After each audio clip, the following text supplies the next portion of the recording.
Bismillahirrahmanirrahim. Assalamualaikum warahmatullahi wabarakatuh. Alhamdulillahilladzi hadana lihada wa ma kunna linahtadiya laula an hadana Allah. Wa asyhadu anna Muhammadan abduhu wa rasuluh sallallahu alaihi wa ala alihi wa ashabihi wa man tabi'ahum bi ihsanin ila yaumiddin. Amma ba'du.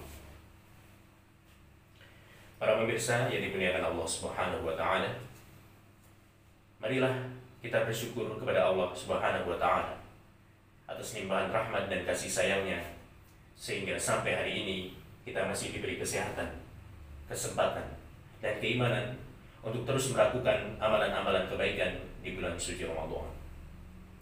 Salawat beserta salam semoga senantiasa terlimpahkan kepada Nabi junjungan kita Nabi Muhammad sallallahu alaihi wasallam, keluarganya, para sahabatnya, dan para pengikutnya yang selalu istiqomah mengikuti sunnah-sunnahnya hingga akhir zaman kelak. Allahumma amin. Para pemirsa yang dimuliakan Allah Subhanahu wa taala, di antara keutamaan bulan Ramadan adalah diturunkannya kitab suci Al-Quran dan juga kitab-kitab samawi yang lain. Di dalam kitab tafsir Al-Quranul Azim, Ibnu Katsir rahimahullah berkata, bulan Ramadan adalah bulan pilihan diturunkannya Al-Quran yang mulia. Bahkan kitab suci ilahiyah juga diturunkan oleh Allah Subhanahu wa taala di bulan Ramadan kepada para nabi. Di dalam hadis riwayat Imam Ahmad yang dihasankan oleh Imam Syuyuti dari sahabat Wasilah bin Al-Asqa, bahwasanya Rasulullah sallallahu alaihi wasallam bersabda, Suhuf Ibrahim diturunkan pada awal Ramadan, Taurat diturunkan pada awal-awal Ramadan, Injil turun pada 13 Ramadan, sedangkan Al-Quran diturunkan oleh Allah Subhanahu wa taala pada 24 Ramadan.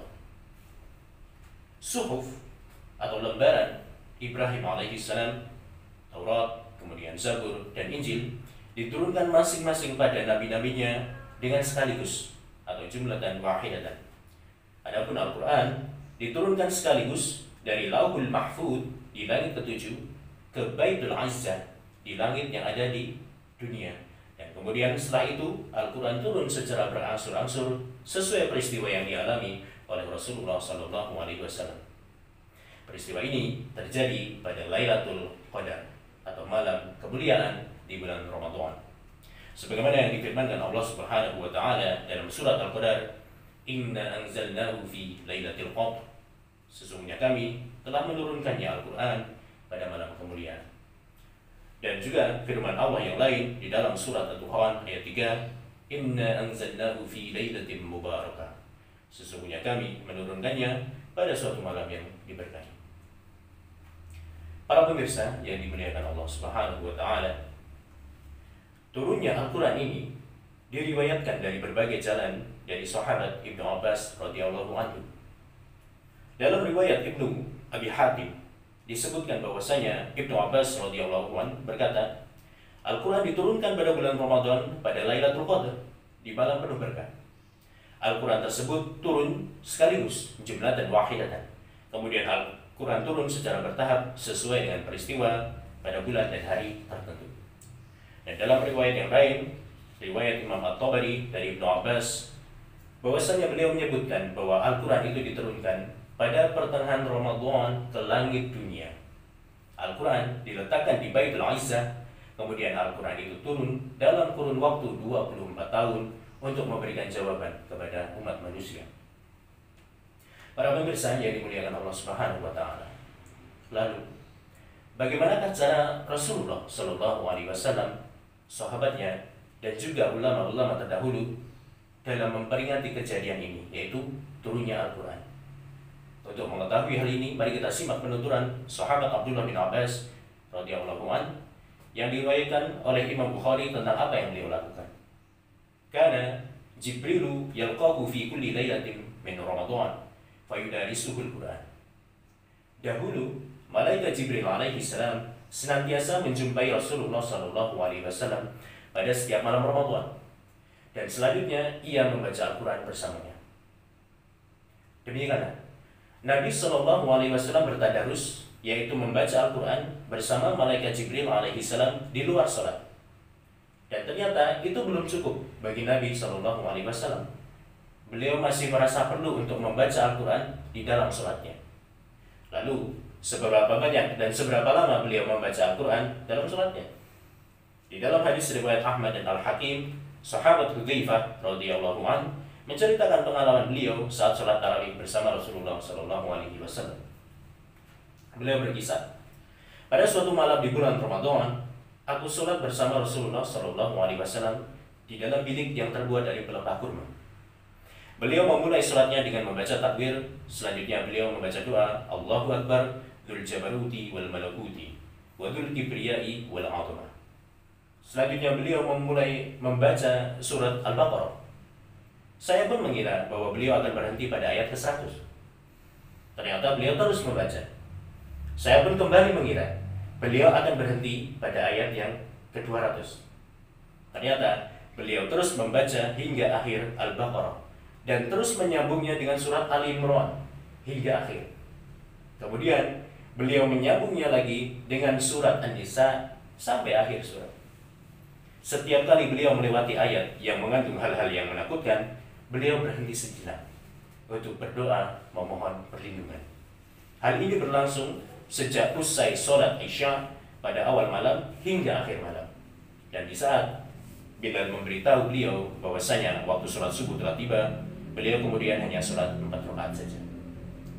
Demikianlah cara Rasulullah Shallallahu Alaihi Wasallam memperingati turunnya Al-Quran pada bulan Ramadan. Beliau membaca dengan penuh penghayatan akan maknanya, tidak hanya berhenti pada tadarus. Beliau juga banyak membaca Al-Quran dalam sholat beliau.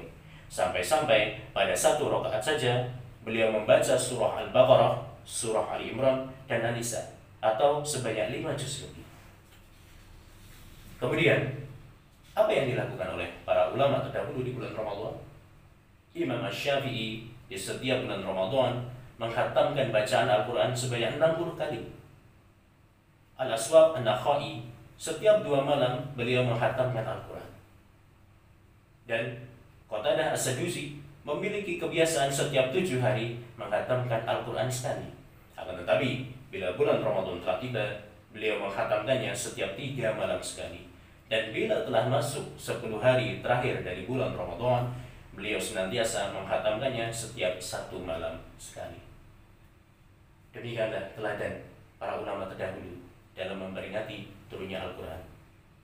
Orang-orang seperti mereka lah yang dimaksud oleh firman Allah Subhanahu wa Ta'ala di dalam surat Az-Zumar, Allahu nazzala ahsanal hadisi kitaban mutasyabihan mathaniya taqsha'iru minhu juludul ladzina yakhshawna rabbahum thumma talinu juluduhum wa qulubuhum ila dzikrillah.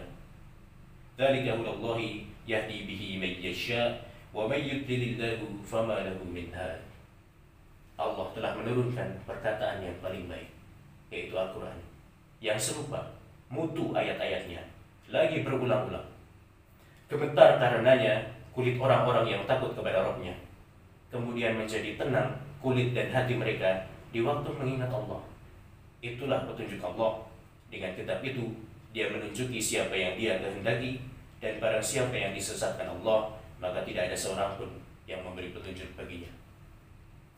Adapun kita, para pemirsa yang dimuliakan Allah, maka hanyalah rahmat Allah Subhanahu wa Ta'ala yang kita nantikan. Betapa sering kita membaca, mendengar ayat-ayat Al-Quran, akan tetapi semua itu seakan tidak meninggalkan bekas sedikit pun. Hati terasa kaku, keras, sekeras bebatuan. Iman tak kunjung bertambah, bahkan senantiasa terkikis oleh kemaksiatan, dan kehidupan kita begitu jauh dari zikir kepada Allah Subhanahu wa Ta'ala. Maka dari itu, para pemirsa yang dimuliakan Allah Subhanahu wa Ta'ala, marilah kita meneladani manusia-manusia terbaik yang mendedikasikan malam-malam dan siang-siang mereka untuk senantiasa membaca Al-Quran. Mari kita kembali membuka Al-Quran kita yang mungkin masih belum terjamah di rak-rak buku kita yang berdebu karena sentuhan zaman. Marilah kita mulai berusaha sebanyak-banyaknya, semaksimal mungkin untuk membaca Al-Quran di waktu-waktu kita di hari yang tersisa di bulan Ramadan ini.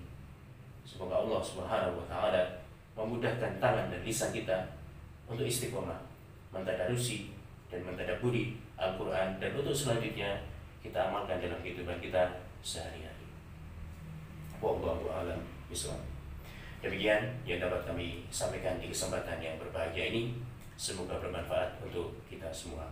Wallahu waliyut taufiq ila aqwamit thoriq. Wassalamualaikum warahmatullahi wabarakatuh.